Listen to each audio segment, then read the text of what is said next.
A brush and a comb haven't entered my hair in must be 30 years.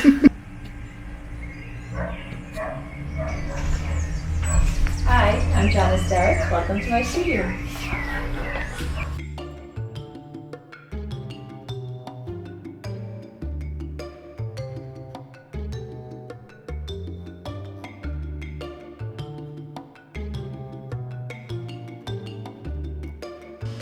I don't remember. It's going to be very purely because I always knew I wanted to do something artistic, but I didn't really understand what a designer was. It took me a long time to process what a designer really does. And that really excited me when I realized what a designer was. So I don't know if there was one moment, but I think when it finally dawned on me, I knew that's what it was that I wanted to be. That was definitely where I was going.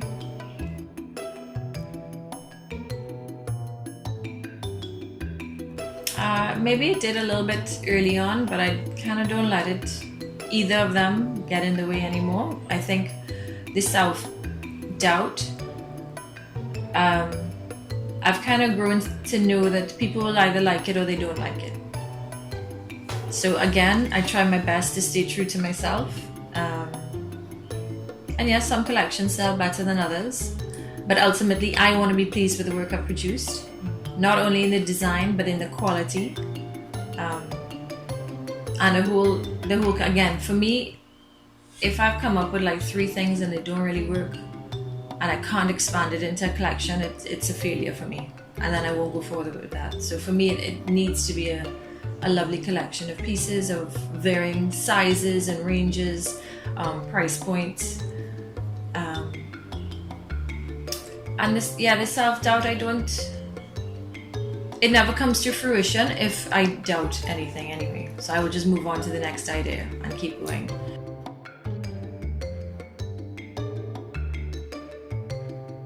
I think what I learned more than anything else is no matter how amazing your designs seem to be in your head and on the paper when you draw them, again, because I work in unpredictable materials, the making process never goes exactly as you planned.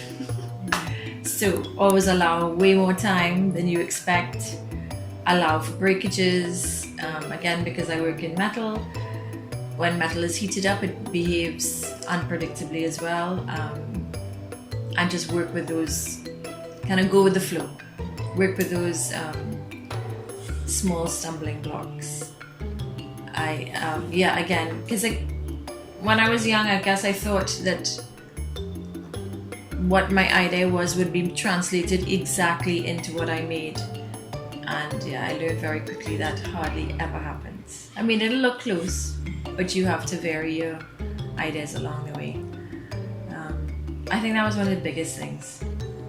Be realistic about your time and the possible outcomes. Like, look at all the possibilities. My stuff is handmade.